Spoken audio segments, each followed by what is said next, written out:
Salmo de número 92.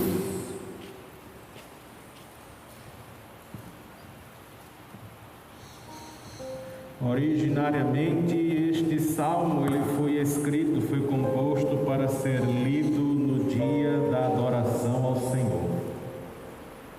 Talvez você encontre aí cântico para ser entoado no sábado, mas a perspectiva de quem escreveu é que o sábado era o dia de adorar ao Senhor.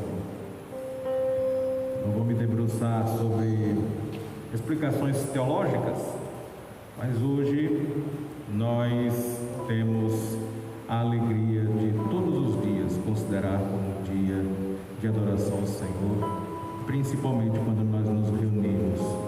Então, nesta manhã, para nós é o sábado. Na verdade, sábado é um aportuguesamento, né? Porque a expressão original é Shabat. Shabat quer dizer descanso. Yom Shabbat, dia do descanso, o dia em que nós nos voltamos para o Senhor. E que hoje seja esse dia para a sua vida, um dia de descanso. Descanso de tantas preocupações e ansiedades que o mundo nos traz. Nós sempre alcançamos esse descanso quando nós nos voltamos para o Senhor. Então, Salmo de número 92, diz assim a Bíblia Sagrada, a Palavra de Deus: é bom dar graças ao Senhor e cantar louvores ao Altíssimo. É bom proclamar de manhã o teu amor e de noite a tua fidelidade. Ao som de um instrumento de 10 cordas, da harpa e da melodia da lira. Tu me alegras, Senhor, com tudo que tens feito. Canto de alegria por causa de tuas obras. Quão grande, Senhor, são os teus feitos e profundos os teus pensamentos. Só o ignorante não sabe, só o tolo não entende. Embora os perversos brotem como a grama e floresçam os que praticam o mal, eles serão destruídos para sempre. Mas tu, Senhor, será eternamente exaltado. Teus inimigos, Senhor, perecerão. Todos que praticam o mal serão dispersados.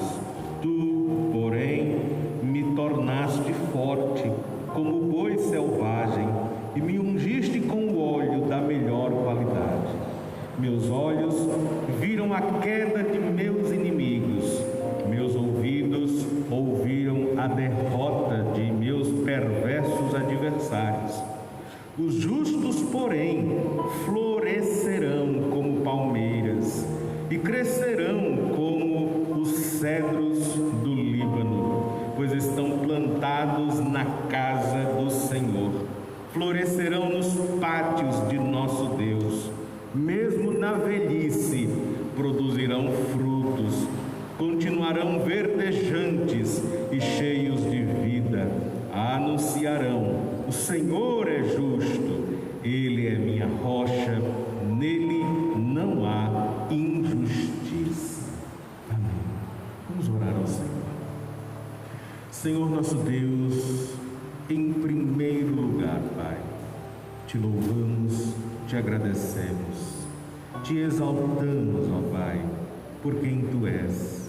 Santificado seja o Teu nome, ó Pai celeste, bendito seja.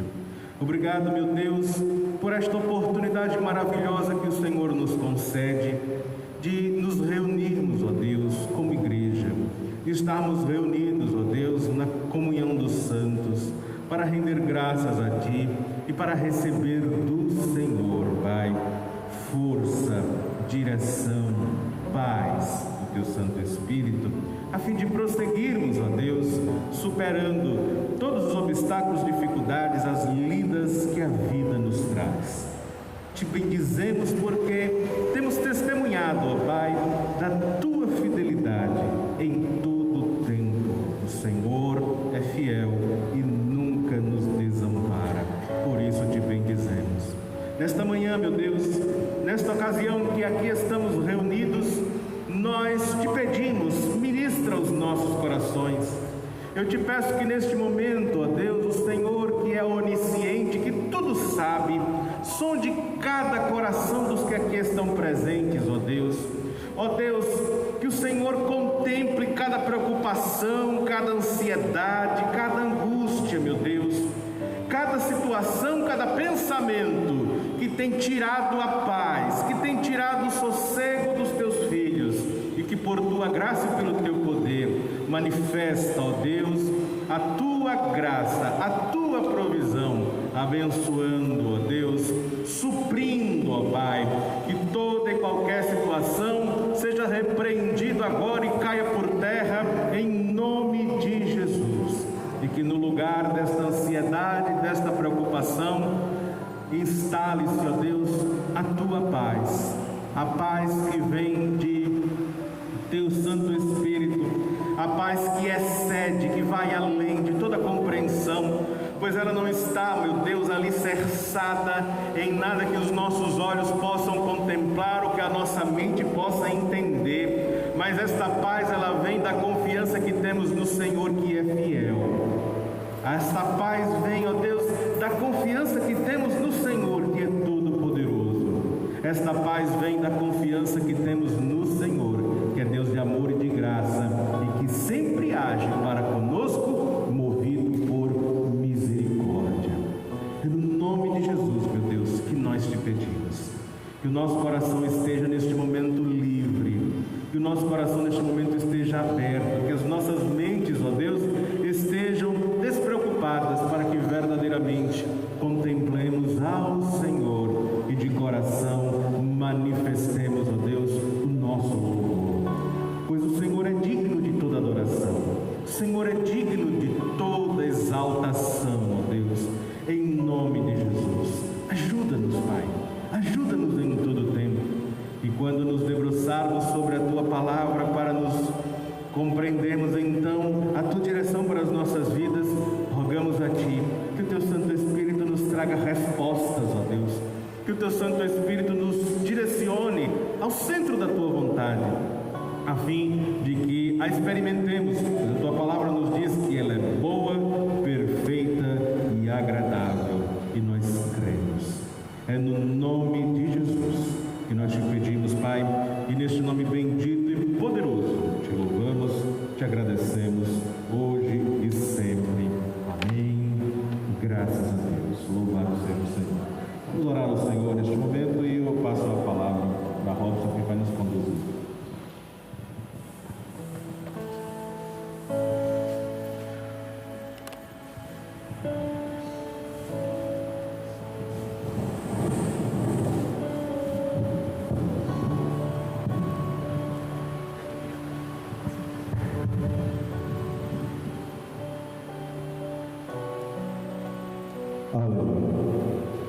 Vamos continuar adorando a Deus, amém? Amém.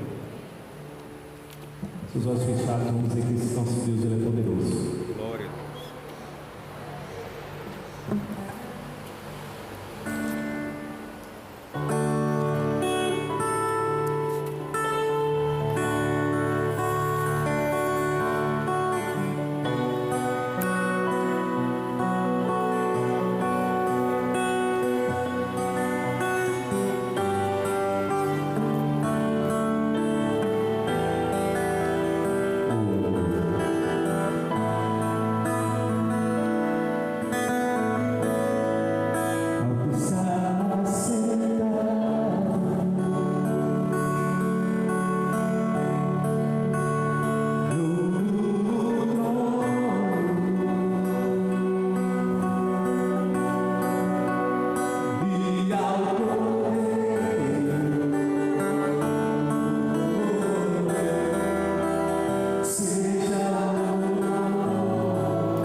Glória a Deus. Amados, vamos tirar nossos dízimos e oferta em nome de Jesus?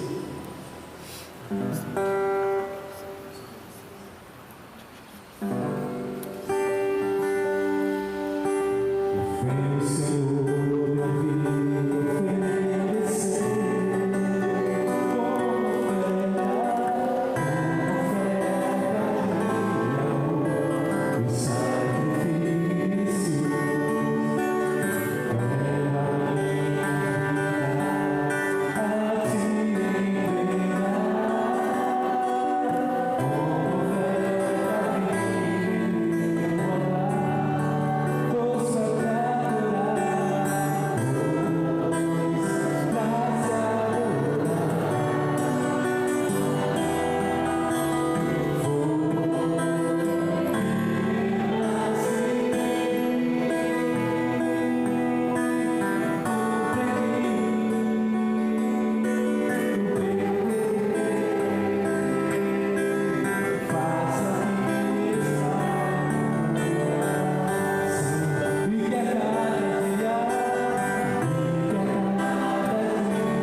Glória a Deus, louvado seja o Senhor. Meus irmãos, abram suas Bíblias no livro de Atos dos Apóstolos, capítulo de número 4.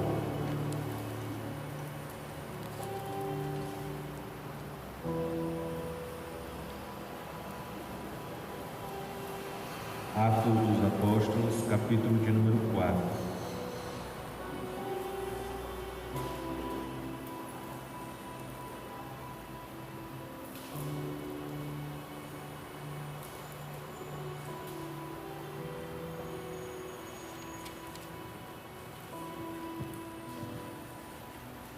Nós vamos ler desde o versículo 1.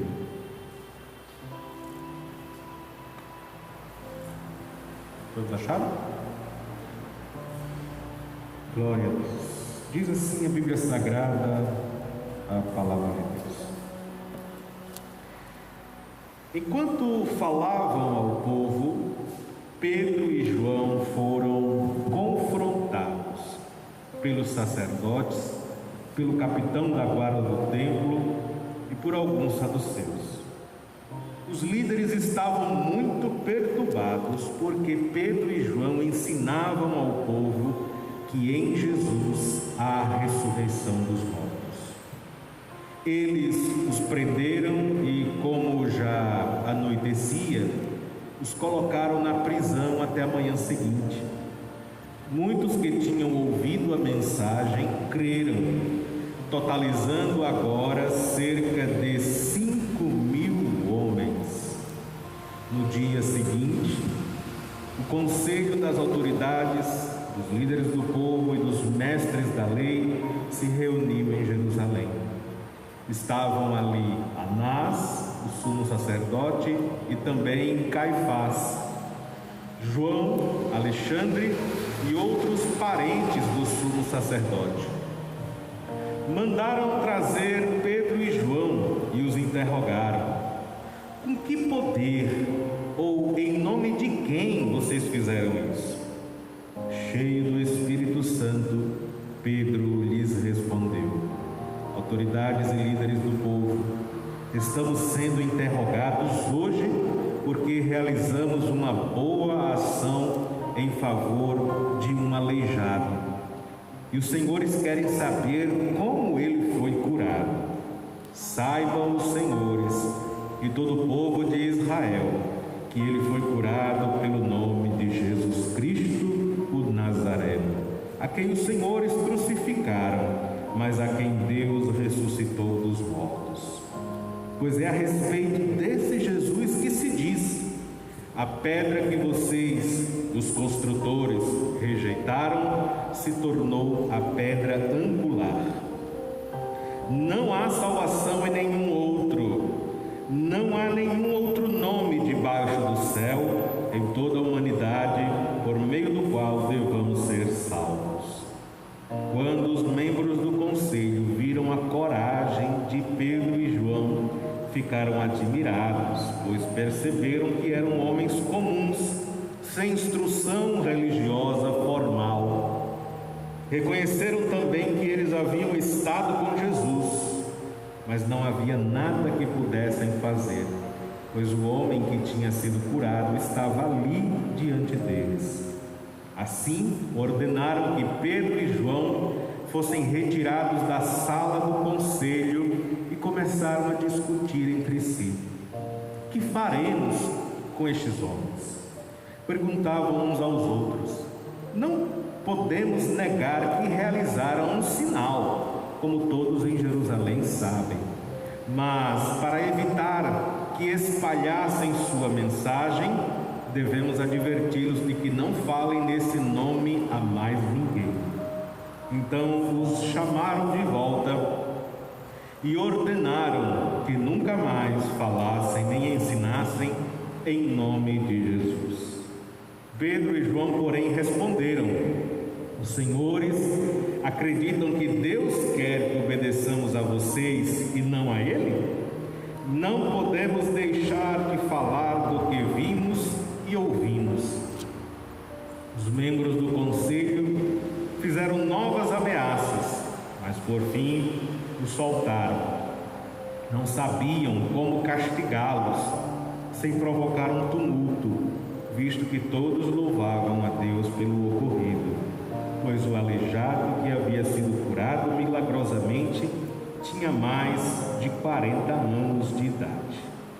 Assim que foram libertos, Pedro e João voltaram ao lugar onde estavam os outros irmãos e lhes contaram o que os principais sacerdotes e líderes tinham dito. Ao ouvir o relato, todos os presentes levantaram juntos a voz e oraram a Deus. Ó soberano Senhor, Criador dos céus e da terra, do mar e de tudo que neles há, falaste muito tempo atrás pelo Espírito Santo, nas palavras de nosso antepassado Davi, teu servo. Por que as nações se enfureceram tanto? Por que perderam tempo com planos inúteis? Os reis da terra se prepararam para guerrear. Os governantes se uniram contra o Senhor e contra o seu ungido.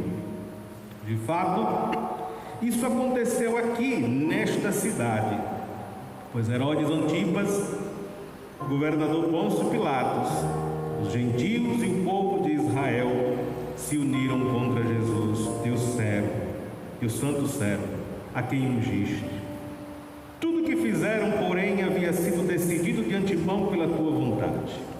E agora, Senhor, ouve as ameaças deles e concede a teus servos coragem para anunciar tua palavra. Estende tua mão com poder para curar, e que sinais e maravilhas sejam realizados por meio do teu santo servo Jesus. Depois desta oração, o lugar onde estavam reunidos tremeu, e todos ficaram cheios do Espírito Santo e pregavam corajosamente a palavra de Deus. Todos os que creram estavam unidos em coração e mente. Não se consideravam donos de seus bens, de modo que compartilhavam tudo que tinham.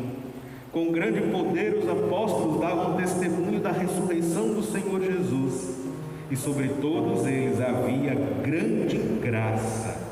Entre eles não havia necessitados, pois quem possuía terras ou casas vendia o que era seu e levava o dinheiro aos apóstolos para que dessem aos que precisavam de ajuda. José, a quem os apóstolos deram o nome Barnabé, que significa filho do encorajamento, era da tribo de Levi e tinha nascido na ilha de Chipre. Ele vendeu um campo que possuía e entregou o dinheiro aos apóstolos. Amém. Senhor nosso Deus, te louvamos e te agradecemos por tua palavra. E neste momento, meu Deus, em que nós nos debruçamos sobre a tua palavra, nós rogamos a ti, abra o nosso entendimento, ministra os nossos corações e fala conosco, ó Deus, acerca da tua vontade para as nossas vidas. Edifica-nos, fortalece-nos, Senhor. É o que rogamos a ti, é o que te pedimos, confiamos, ó Deus, em ti, na tua palavra, de que assim o Senhor faz, e por isso te agradecemos. Amém. Graças a Deus. Pode se sentar?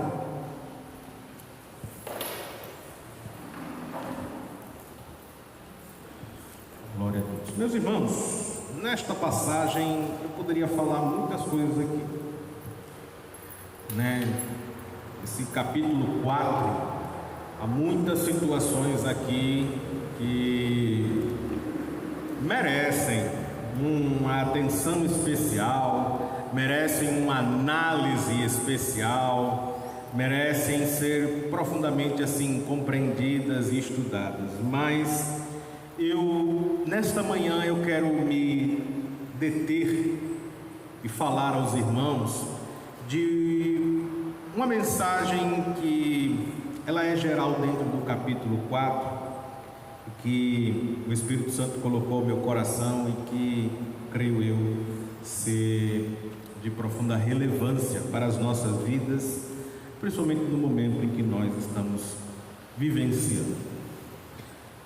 Como nós lemos aqui no capítulo de número 4, a igreja ela estava em seu início.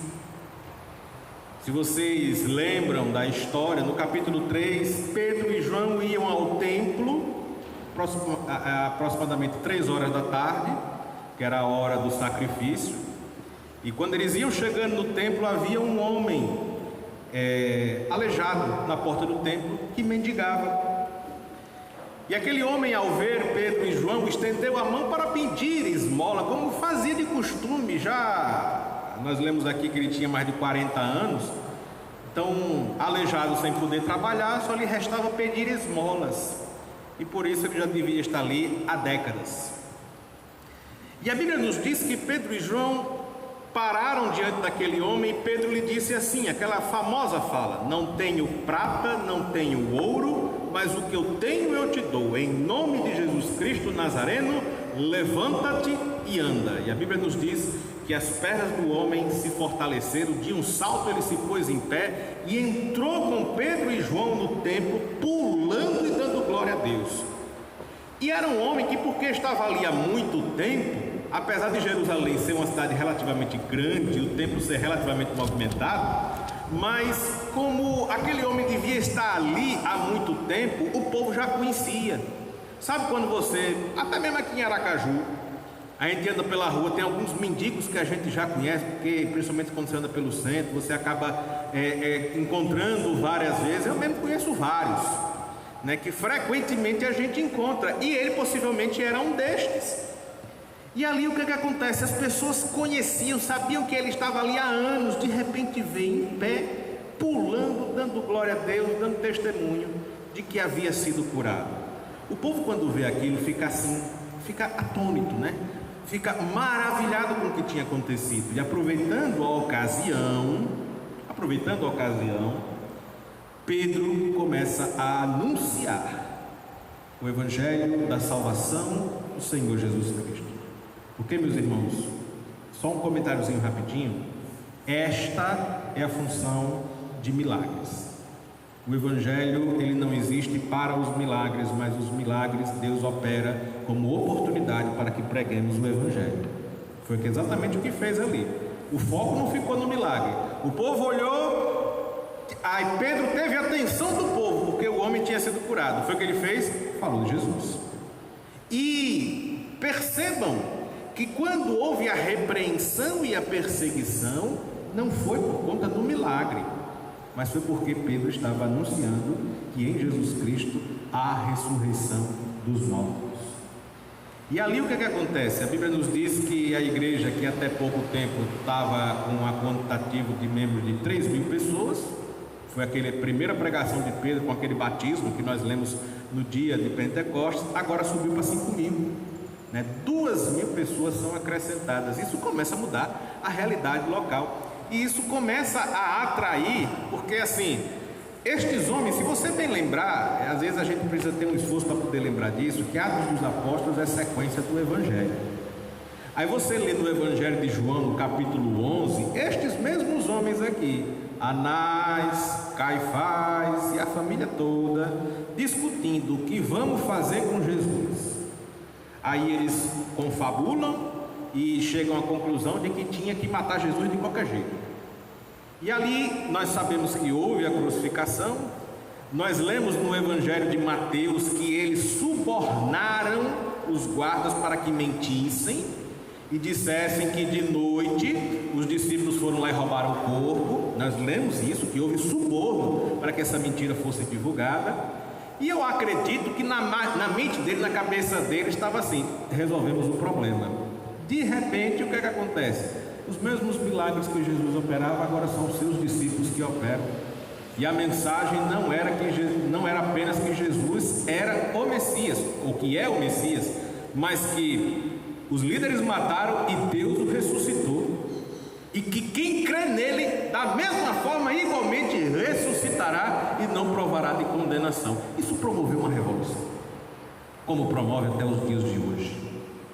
E então começou aqui uma perseguição, neste momento ainda moderada, mas já é um primeiro momento, porque eles ainda não sabiam o que fazer. Nós continuamos a leitura no livro de Atos dos Apóstolos, nós vemos que as perseguições elas só vão crescendo e se intensificando, a ponto de Paulo ser preso, a ponto de Pedro posteriormente ser preso, a ponto de Tiago ser morto, e os apóstolos começam então a ser presos e mortos. Todos os apóstolos do Senhor foram mortos, todos com exceção de João foram mortos de forma violenta.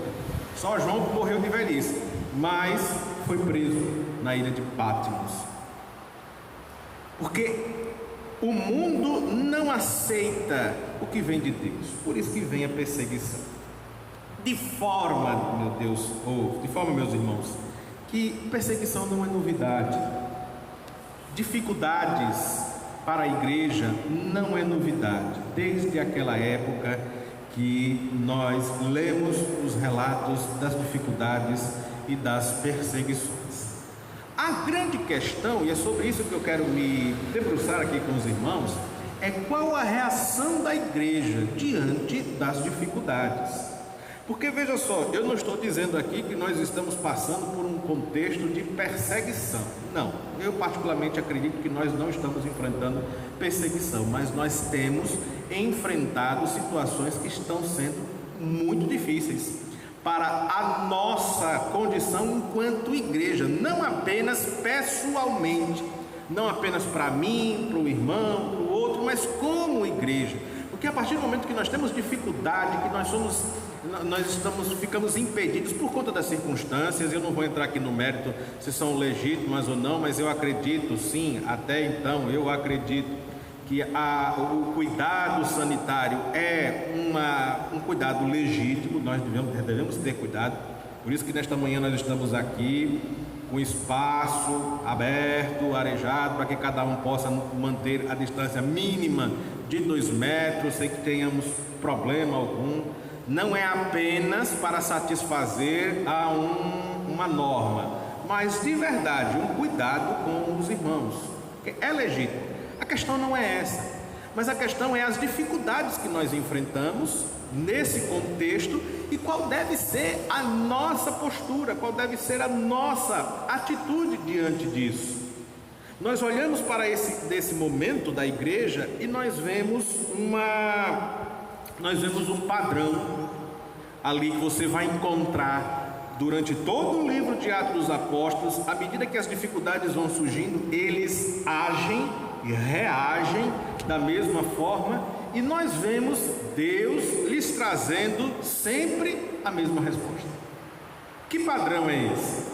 À medida em que as dificuldades vão surgindo, eles não deixam de manter a comunhão e não deixam de orar. Meus irmãos, essa é a função mais básica do ser igreja, é termos comunhão e vivermos em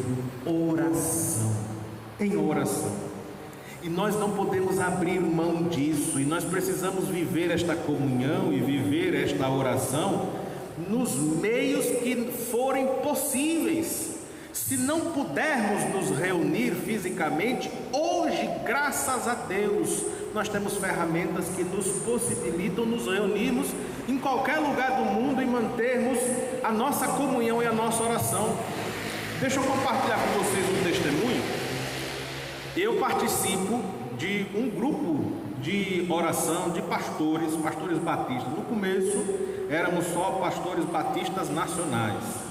Ontem, porque nós nos reunimos às quartas e aos sábados, começa, antigamente a gente dizia assim, de 9 às 11, mas a gente só começa às 9, nunca mais conseguimos terminar às 11, ontem mesmo terminamos 2 horas da manhã, né? E tem crescido, graças a Deus, louvado seja o nome do Senhor. Então o que acontece? No começo éramos apenas pastores batistas nacionais, daqui a pouco começaram a chegar outros pastores da Convenção Batista Brasileira, e ontem já tivemos pastores da Convenção Batista Nacional, da Convenção Batista Brasileira e da Convenção Batista Independente. 3 convenções, pastores de 3 convenções, reunidos para discutir o quê? Discutir assuntos eclesiásticos? Não, para orar. Para orar. A primeira nossa meia hora é de conversa. E aí nós conversamos, nos conhecemos, brincamos, sabe? É interessante, pastores que às vezes a gente nunca viu, mas ali pelo contato a gente vai desenvolvendo carinho, amizade, comunhão. Um compartilha uma coisa, outro compartilha outra, e nós nos sentimos próximos. Aí depois desses primeiros 30 minutos ali de conversa tranquila, livre, onde tiramos brincadeiras e falamos de coisas, amenidades da vida, temos um período de 15 minutos de uma reflexão. Alguém sempre traz uma reflexão bíblica, e depois, meus irmãos, é só oração. Então nós somos rigorosos no horário para começar. Então a partir de 9h45 é só oração. Ontem nós terminamos 2 horas da manhã e estamos lá perseverando, e tem crescido, e aqueles que participam, eu sou um deles, estou dando testemunho aqui, nós só temos provado de benefícios. Quantas e quantas vezes eu chego, o nome do nosso grupo é Cenáculo de Oração, quantas e quantas vezes eu cheguei no cenáculo, às vezes pensando numa coisa, tinha pensado, orado, questionado a Deus sobre algo, e através do irmão lá que compartilhou algo que ele tinha refletido, Deus me trouxe uma resposta. E em outro momento eu compartilho de algo que eu estava refletindo, aí o irmão diz: amém, meu irmão, foi a resposta que eu estava pedindo a Deus em oração. Porque essa é a dinâmica que Deus escolheu para operar, meus irmãos, em sua igreja. Quando eu olho para o contexto que nós estamos enfrentando, quer que eu diga para vocês em sinceridade, para mim o maior perigo não é o vírus, e eu não estou aqui negando o perigo do vírus, mas enquanto igreja o maior perigo é este esfriamento. É o cristão que acha normal não ter comunhão, acha normal não ter uma dinâmica de oração, sabe? E aqui eu não estou dizendo que então a gente tem que desobedecer as normas sanitárias e fazer aglomeração. Não estou falando aglomeração, não. Se você pegar o seu telefone e ligar para o seu irmão e juntos orarem, você já está no propósito.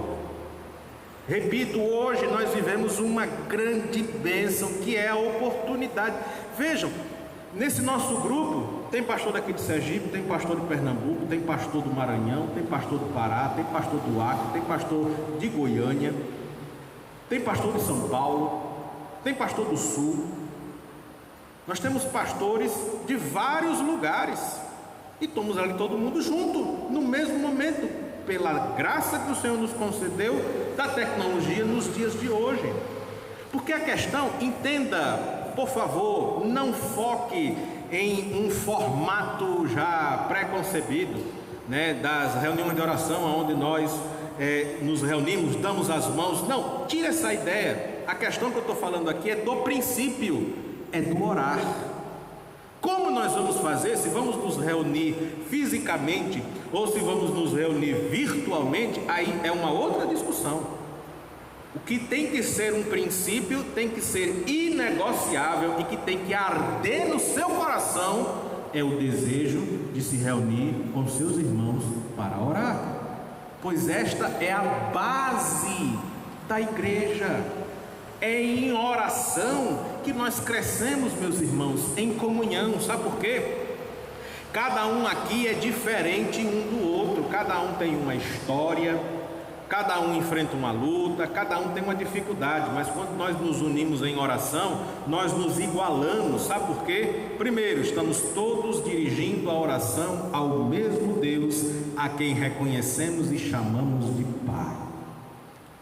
Então, quando nós dizemos, como o Senhor Jesus nos ensinou, Pai Nosso, quando você se une em oração e dirige a sua oração ao mesmo Deus, a quem você reconhece e chama por Pai, nós já nos igualamos.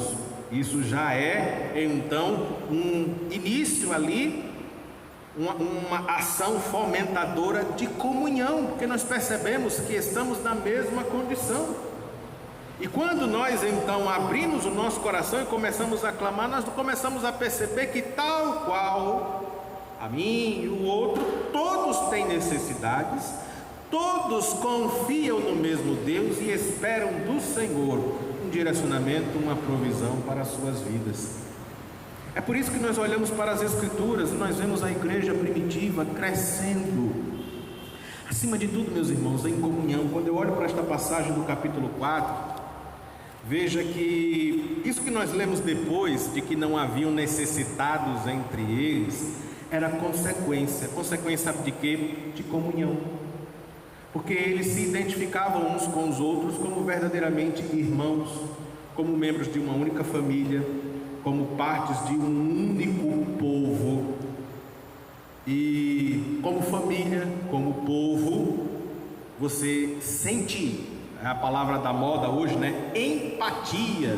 Você sente as dores do outro e você se alegra com as alegrias do outro. Você expurga da sua vida algo tão nocivo chamado indiferença. Sabe que nos dias de hoje a maior praga da humanidade se chama indiferença. E infelizmente esta praga tem permeado a igreja. Triste coisa é quando percebemos cristãos que são indiferentes. Indiferentes à dificuldade do meu irmão, à dor do meu irmão.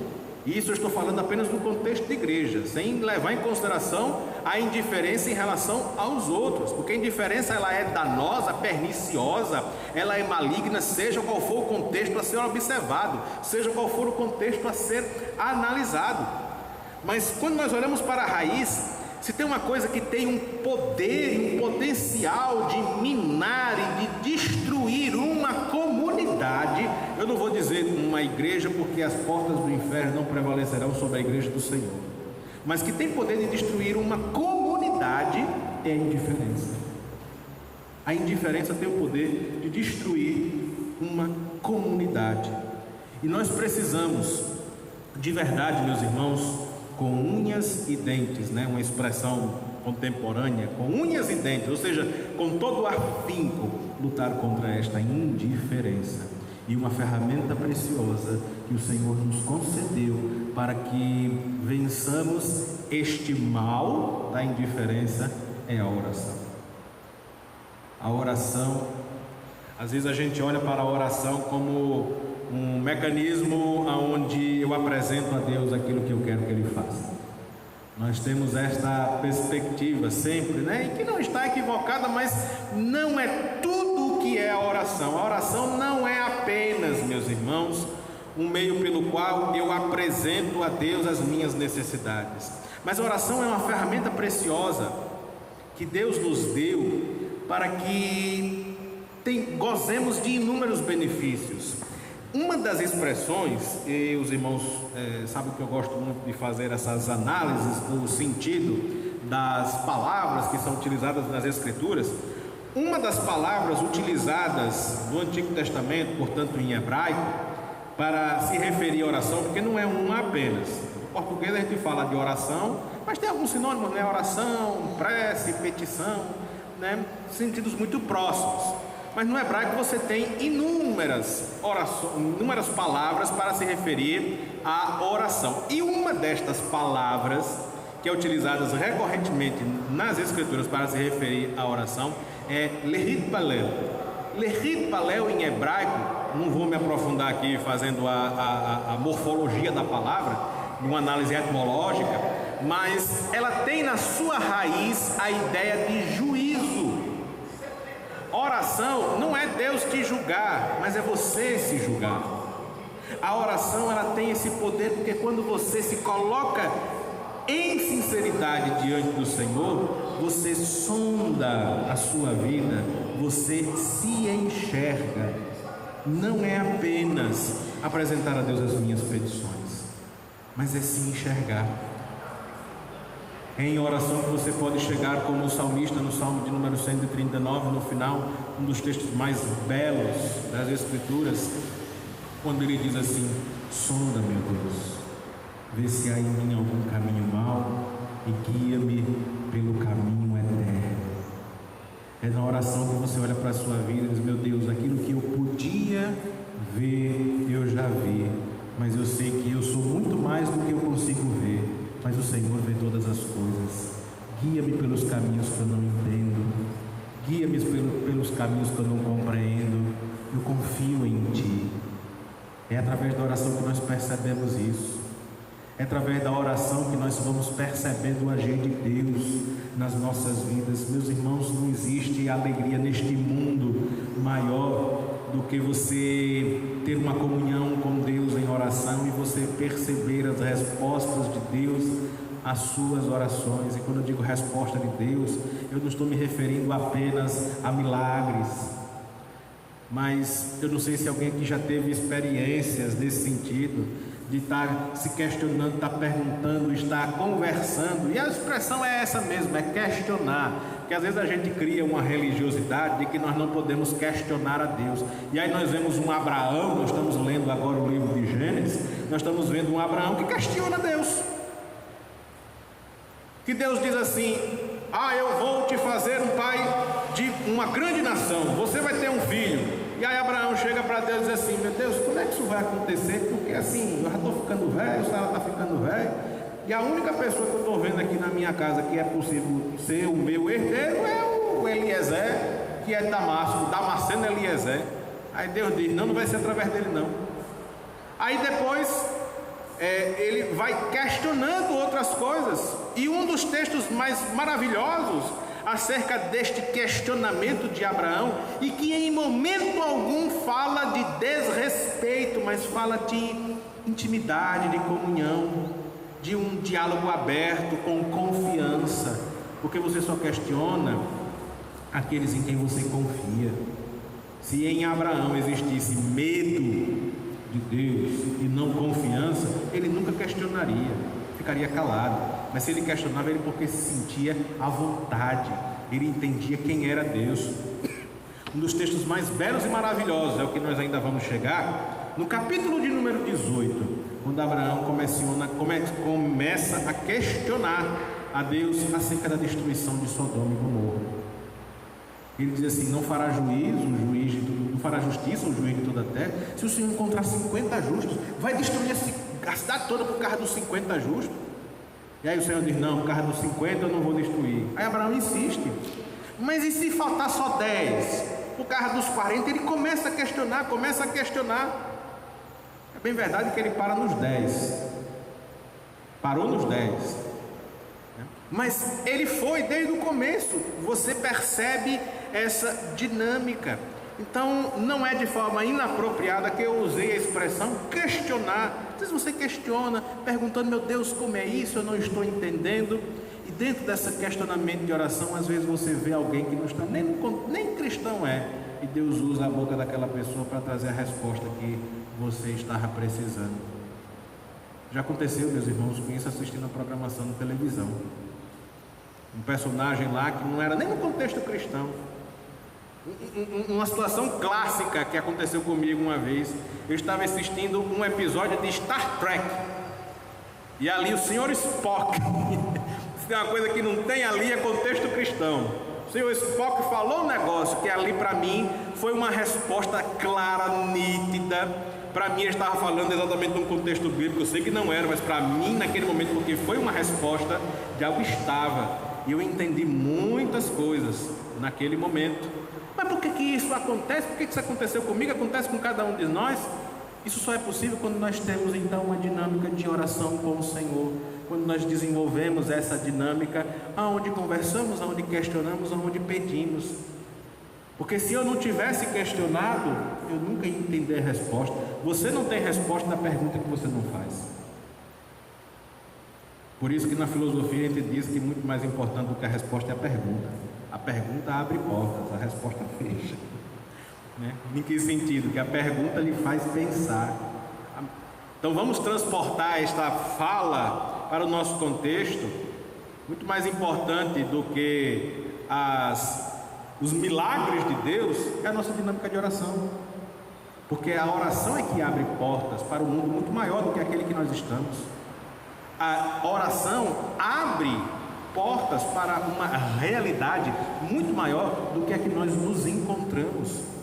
A oração, meus irmãos, não é apenas um pedir a Deus, mas a oração é um mecanismo de transformação que o Senhor nos concedeu, de tal forma que não seremos transformados se não nos aplicarmos a uma vida de oração.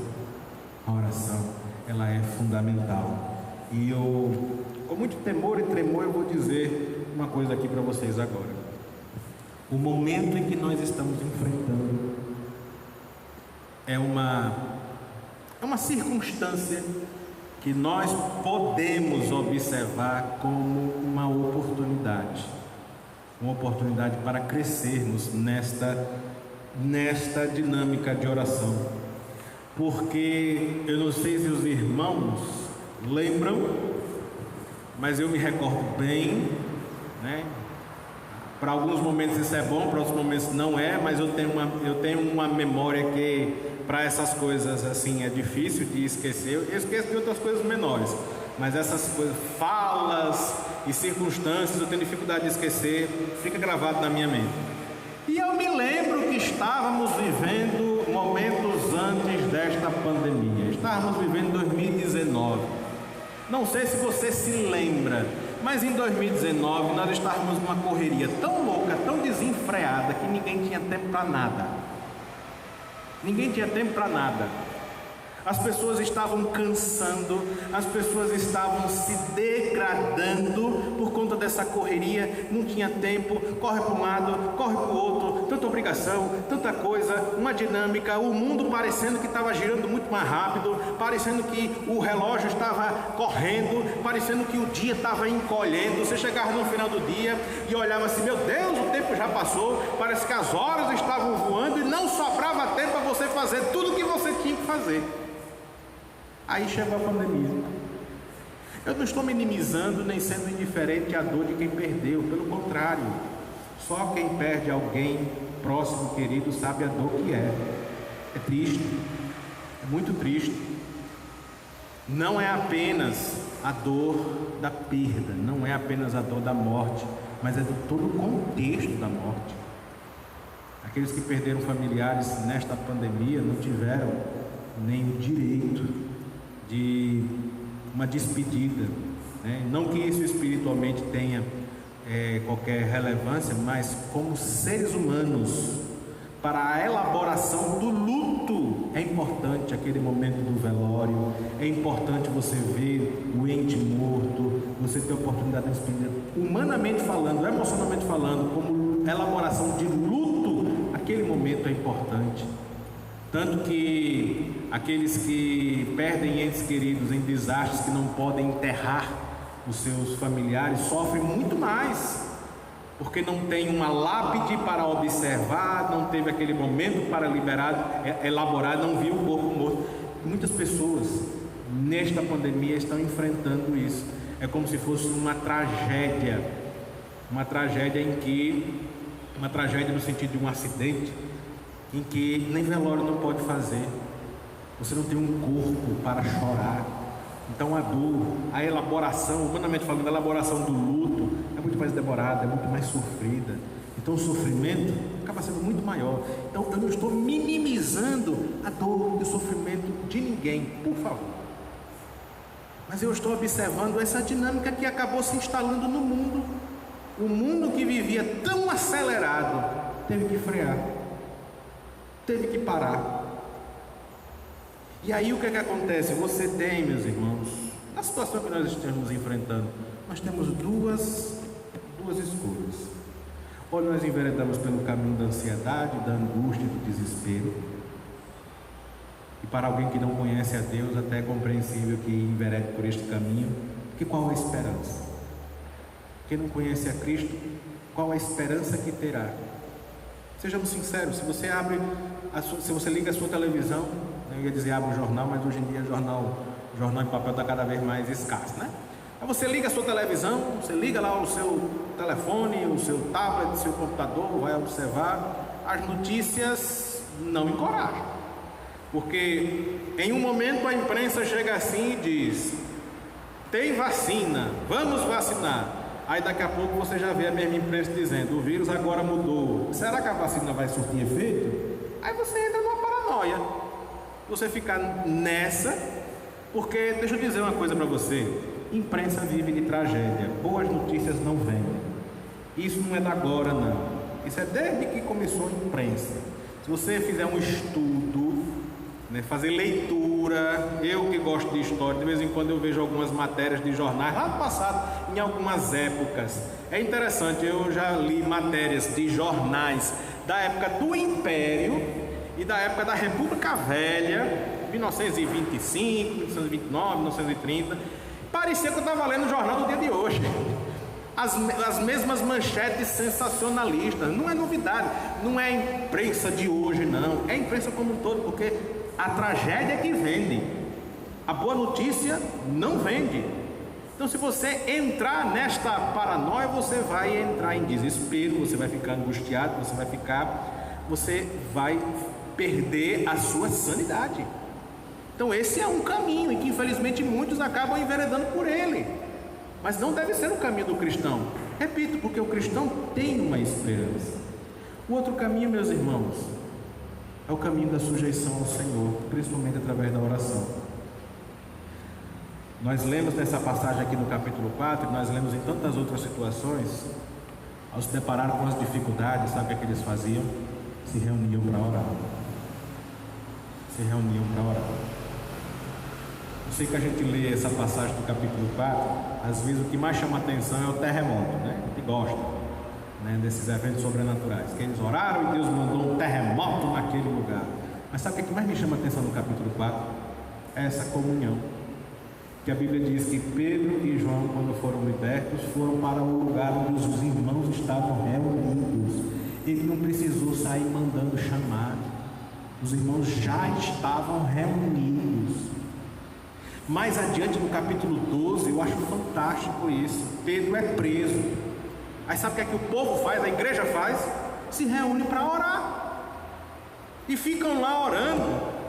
É bem verdade que eles ficaram ali numa oração, ficaram tão envolvidos com a oração, que Deus mandou um anjo, Pedro foi liberto, Pedro chegou lá no lugar, bateu na porta, a menina, quando abriu, uma menina chamada Rode, abriu, viu que era Pedro, tomou um susto, deixou Pedro lá de fora, aí voltou para lá e perguntaram assim: o que foi? Ela disse: é Pedro que está aí na porta. O pessoal estava lá na oração tão envolvido, que eles disseram assim: menina, você deve estar variando nas suas ideias, Pedro está preso, vamos aqui orar. Ó Senhor, liberta Pedro, e Pedro já na porta. São eventos que às vezes a gente lê assim e acha graça, mas me chama a atenção, sabe o quê? A disposição. Acontece alguma coisa, era automático. Vamos nos reunir para orar. Vamos nos reunir para orar. E vamos orar. Vamos orar. E quanto mais orarmos, mais comunhão teremos. E quanto mais comunhão teremos, mais cheios da graça seremos. Pois é isso que nos diz aqui as Escrituras. A Bíblia nos diz, nós lemos aqui no capítulo de número 4, que no versículo de número 31 em diante ele diz: depois dessa oração, o lugar onde estavam reunidos tremeu e todos ficaram cheios do Espírito Santo e pregavam corajosamente a palavra de Deus. Todos os que creram estavam unânimes, unidos em coração e mente. Não se consideravam donos de seus bens, de modo que compartilhavam tudo o que tinham. Com grande poder os apóstolos davam testemunho da ressurreição do Senhor Jesus, e sobre todos eles havia grande graça. Sobre todos eles havia grande graça. Meus irmãos, que tomemos os nossos irmãos da igreja primitiva como exemplo para as nossas vidas, e que, seja qual for a dificuldade que estivermos enfrentando, nesse momento específico, a grande ameaça que nós enfrentamos é de um vírus, e é uma ameaça real. É uma ameaça real em que nós devemos tomar todas as cautelas, devemos tomar todo o cuidado, devemos ter toda a preocupação. Mas seja qual for a ameaça, que a ameaça nunca seja capaz de nos impedir a comunhão e a vida de oração. E quando eu digo a vida de oração, não é oração só dentro de casa não, mas é oração como igreja. Nós precisamos, é uma questão de vida ou morte, vivermos em comunhão e de uma dinâmica de oração. A oração é fundamental. A oração é o respirar da alma. Quem não ora sufoca a sua alma. Quem ora experimenta, como os apóstolos e os irmãos, porque não estava aqui, a Bíblia não diz que eram apenas os apóstolos, porque nós lemos aqui no versículo de número 33, na parte final, sobre todos, apóstolos, sobre os irmãos, sobre sobre todos eles havia grande graça. Havia grande graça. Então, era sobre isso que eu gostaria de falar com os irmãos no capítulo de número 4. E é neste sentido que nós nos identificamos com os irmãos. Temos uma ameaça, não é uma perseguição, como foi no caso deles, mas é algo que nos ameaça, é algo real, é um perigo real, como era um perigo real para eles. Mas este perigo não pode destruir nem impedir a nossa comunhão e a nossa vida de oração como igreja. Nós não podemos abrir mão disso, porque disso depende a nossa subsistência. Amém? Glórias a Deus. Vamos orar? Fique em pé no seu lugar. Louvado seja o nome do Senhor. Graças a Deus. Obrigado, meu Deus, por tua palavra. Obrigado pelo teu Santo Espírito que abre o nosso entendimento. Obrigado pelo teu Espírito Santo, ó Deus, que nos conduz em todas as coisas de tal modo que não andamos confundidos, mas pelo contrário recebemos do Senhor direção para as nossas vidas. Meu Deus, nós bendizemos ao teu santo nome, como os teus servos, ó Deus, naquele momento clamaram ao Senhor. Nós, igualmente, nós clamamos diante de Ti, ó Pai. O Senhor é santo, Criador de todas as coisas, bendito, exaltado em todo o tempo. Nosso Deus, nosso Pai.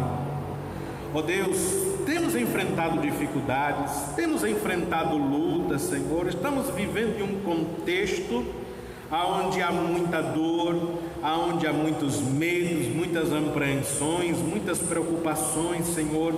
Todas elas genuínas por conta da situação que é séria, que é grave. Mas, meu Deus, o que nós rogamos a Ti é que, da mesma forma que aconteceu com os Teus servos ali na igreja primitiva, que também, ó Deus, aconteça conosco. Que nada disso, meu Deus, seja suficiente ou que tenha o poder para nos impedir de vivermos em comunhão e de termos uma dinâmica, Senhor, de oração.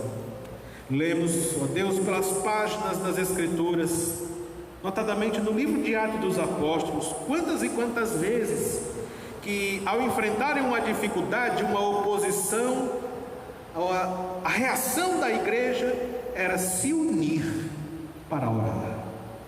E foram unidos em oração que eles superaram, meu Deus, todas as dificuldades que surgiram.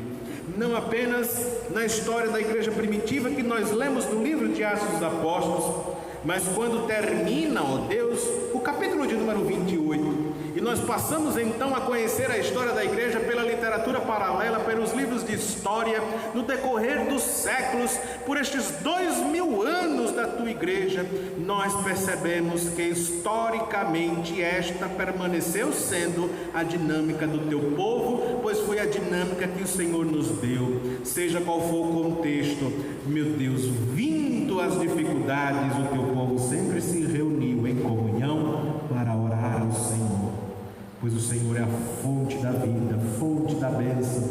O Senhor é Deus soberano. E assim nós te pedimos, ó Deus, a exemplo destes nossos irmãos que nos antecederam, desde a igreja primitiva, passando pelos demais irmãos durante toda a história, olhando para eles e tomando o seu testemunho como exemplo para nós. Hoje, diante da luta que nós enfrentamos, nós te rogamos, ó Deus, que o Senhor nos fortaleça a fim de que perseveremos com a mesma disposição de mente e de coração, como nos diz a tua palavra, que assim estava sobre os teus servos, de vivermos, ó Deus, em comunhão uns com os outros. Que lancemos fora a indiferença, que temos, meu Deus, preocupação, meu Deus, que tenhamos cuidado pelo nosso irmão, por aqueles que estão, meu Deus, ao nosso lado, que o Senhor colocou ao nosso lado, e que vivamos, ó Deus, nesta comunhão em oração, pois o Senhor é o nosso Deus, o Senhor é o nosso Pai. Nós dependemos de Ti, precisamos do Senhor, unidos, clamando ao mesmo Pai. Pai nosso, que estás nos céus, santificado seja o teu nome, venha a nós o teu reino, seja feita a tua vontade, tanto na terra como nos céus. O pão nosso de cada dia nos dá hoje. Perdoai as nossas ofensas, assim como nós perdoamos aos nossos ofensores, a quem nos tem ofendido. Não nos deixe, ó Deus, cair em tentação, sendo hoje em dia uma das maiores tentações a tentação da indiferença. Não nos deixe cair em tentação, mas livrai-nos do mal, pois teu é o reino, o poder e a glória para todos sempre. Amém. Santo é o Senhor. Só temos que te agradecer, Pai. Só temos que te agradecer. Neste momento, meu Deus, eu clamo a Ti por cada um dos meus irmãos que aqui estão. Que aqui estão, meu Deus, que colocaram nos seus corações como importante participar, superaram dificuldades e desafios para aqui estar, meu Deus, nesta manhã. Eu rogo, meu Deus, pela vida de cada um deles, em cada uma de suas necessidades, em cada uma de suas lutas, estende as tuas mãos, meu Deus, e abençoa-os. Que o teu Santo Espírito, meu Deus, fortaleça cada um deles, em nome de Jesus. Que assim como aconteceu ali, meu Deus, com a tua igreja em Atos dos Apóstolos, aconteça aqui conosco nesta manhã. que sejamos todos cheios do Espírito Santo, que sejamos fortalecidos, que do Senhor encontremos, meu Deus, força, coragem, ousadia para prosseguirmos, meu Deus, e para perseverarmos, prevalecendo sobre toda dificuldade, que tudo aquilo que tem se levantado contra a vida dos teus servos seja repreendido e lançado por terra em nome de Jesus. Sobre aquele que está doente, sobre aquele que está enfermo, que tem dores, meu Deus, coloca a tua mão, Senhor, nós te pedimos, manifesta, ó Pai, da tua graça, curando, libertando, lançando por terra toda doença, toda dor, toda enfermidade, em nome de Jesus. Cura o teu povo, Pai. A tua palavra nos diz: se hoje ouvires aos meus mandamentos, se hoje ouvires, ó Deus, o Senhor nos disse, as minhas ordenanças, para obedecerdes, nenhuma das enfermidades que enviei sobre os egípcios virão sobre ti, pois eu sou o Senhor que te sara. Nós temos buscado a tua presença, temos considerado, meu Deus, a tua direção para as nossas vidas, e de coração aberto e sincero, buscamos, ó Deus, viver segundo a tua vontade, segundo o teu querer, e nós cremos na manifestação do teu poder, nos curando, nos sarando. Por isso nós te pedimos, por isso clamamos a ti, sara-nos, Senhor, em nome de Jesus. Ó Pai, eu te peço, lança por terra esta ansiedade, esta angústia que tem tentado tomar conta da mente e do coração dos teus servos, esta preocupação, meu Deus, em nome de Jesus. Talvez ao ouvir, meu Deus, uma notícia, talvez ao conversar com uma pessoa, ao olhar, meu Deus, em volta, grande é a tentação de ficarmos ansiosos e angustiados por conta disso, e por isso eu te peço que o teu Santo Espírito, ó Deus, tome esta mente, este coração, Senhor, lançando por terra toda ansiedade, toda angústia, meu Deus, todo o sentimento de desespero, em nome de Jesus, que o Senhor nos traga nitidamente a confiança de que o Senhor é soberano, cuida das nossas vidas, que o Senhor, meu Deus, conosco está, e maior é aquele que está conosco do que aquele que está no mundo. Eu te peço, meu Deus, que o Senhor faça com o teu povo aquilo que o Senhor fez com aquele discípulo do teu servo. Meu Deus, naquela manhã, quando eles acordaram e encontraram a casa cercada pelo exército assírio, então aquele servo entra angustiado para o profeta e diz: profeta, a casa caiu, perdemos, Senhor. Chega que agora seremos presos, tem um exército grande aí fora. E o profeta, confiando no Senhor, apenas orou assim: ó Pai, abre os olhos dele para que ele enxergue a verdade. E aquele jovem, ao retornar, continuou vendo o exército, mas em muito maior número era a quantidade de carros e cavalos de fogo, pelo exército celestial que o Senhor havia enviado para guardá-los e protegê-los, porque sempre em maior número é aqueles que o Senhor envia para nos guardar e nos proteger, do que a quantidade daqueles que vêm para nos ofender e nos destruir. O Senhor nos guarda em tuas mãos, e é essa convicção que eu peço que o Senhor traga ao coração de cada um dos teus servos. Quando a preocupação e a ansiedade quiser tomar conta da mente e do coração, que eles se lembrem que maior é aquele que está com eles do que aquele que está no mundo. Maior é aquele que é por nós do que aqueles que são contra nós. Em nome de Jesus, eu te peço, Senhor, para a glória do teu santo nome, prospera o teu povo, abre portas, meu Deus, que nestas dificuldades que nós enfrentamos, o Senhor é Deus provedor, o Senhor é Deus que faz milagres, o Senhor é Deus que abre portas. Eu te peço, quebranta, meu Deus, os nossos corações, a fim de que, a exemplo, meu Deus, de como a tua igreja viveu daquele contexto de Atos dos Apóstolos, assim também vivamos, compartilhando uns com os outros, de tal forma, meu Deus, que ajudando-nos mutuamente, nada nos falte, mas todos sejam assistidos e atendidos para a glória do teu santo nome. É no nome de Jesus que eu te peço. Eu também clamo a ti, meu Deus, por aqueles que não puderam vir, por aqueles que não puderam vir por conta de dificuldades que foram maiores do que as possibilidades, do que suas forças, aqueles que estão enfrentando dificuldades para congregar, aqueles que estão enfrentando dificuldades para sair de casa. Eu clamo a Ti por cada um destes, meu Deus, como também por aqueles que não vieram, que não frequentam, porque não consideram importante, porque, meu Deus, estão sendo assolados e fustigados por esta grande tentação que é a indiferença. Seja qual for o contexto, meu Deus, estende as Tuas mãos e abençoa, Pai.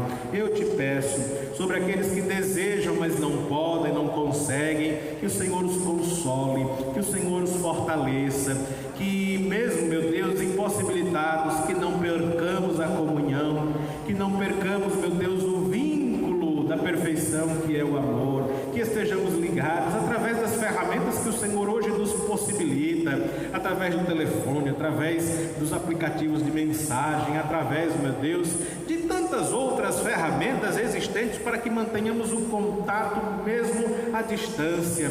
Em nome de Jesus, abençoa-nos neste propósito, a fim de que mantenhamos, meu Deus, este vínculo, a fim de que mantenhamos, meu Deus, a comunhão e a dinâmica de oração. E para aqueles, meu Deus, que não dão importância, que infelizmente estão sendo fustigados por esta tentação, ó Deus, da indiferença, tem de misericórdia, ó Pai. Eu te peço, livra-os desta tentação, que o Teu Santo Espírito lhes traga discernimento, que o Teu Santo Espírito lhes traga despertamento, Senhor, em nome de Jesus, que por Tua graça, meu Pai, o Senhor os livre deste mal, que o Senhor os livre desta tentação e que neste coração, meu Deus, cresça o desejo da comunhão, a saudade, meu Deus, da congregação, a saudade, meu Deus, dos irmãos e o desejo de estar junto, buscando ao Senhor em amor, em comunhão e em oração. Em tudo, meu Deus, nós te pedimos, concede-nos da Tua graça, abençoa-nos e nos conduz ao centro da Tua vontade. É no nome de Jesus, meu Deus, que nós te pedimos. É neste nome bendito e poderoso que nós te louvamos e te agradecemos. E já nos despedindo, meu Deus, nós rogamos a Ti, concede-nos um dia abençoado na Tua presença. Que seja, meu Deus, um dia marcado por Tua graça, que ao retornarmos para as nossas casas, que o Senhor nos acompanhe e que ali ao chegarmos, ó Deus, que nós compartilhemos, que nós levemos da Tua graça, da Tua bênção, da Tua paz para a nossa casa, para a nossa família, que a Tua paz reine em nossas casas, que a Tua paz reine em nossos lares, ó Deus, e que esta paz seja uma marca no lugar aonde estivermos, porque aonde estivermos, ali o Senhor conosco está, e aonde o Senhor está, a paz e a liberdade. É no nome de Jesus, meu Deus, que nós te pedimos. Dá-nos uma semana abençoada na Tua presença. Estende as Tuas mãos sobre o nosso estado, sobre a nossa cidade, sobre o nosso país. Meu Deus, em nome de Jesus, tende misericórdia, Pai. Tende misericórdia deste nosso país, tende misericórdia, ó Deus, do mundo e das pessoas que sofrem com esta pandemia. Em nome de Jesus, Pai, opera e intervém, livra-nos desta praga, Senhor, em nome de Jesus. Protege, meu Deus, liberta-nos, que aqueles que estão, ó Deus, enfermos, que estão hospitalizados, que sejam restaurados, que melhorem, Senhor, em nome de Jesus, que alcancem, meu Deus, a cura e a restauração, em nome de Jesus, é o que eu te peço. Protege-nos, ó Pai, em nome de Jesus, e que possamos acompanhar uma crescente, uma saída, uma melhora desse contexto, e que saiamos, meu Deus, fortalecidos e edificados. É o que eu te peço, em nome de Jesus, e porque creio, nós te louvamos, te agradecemos hoje e sempre.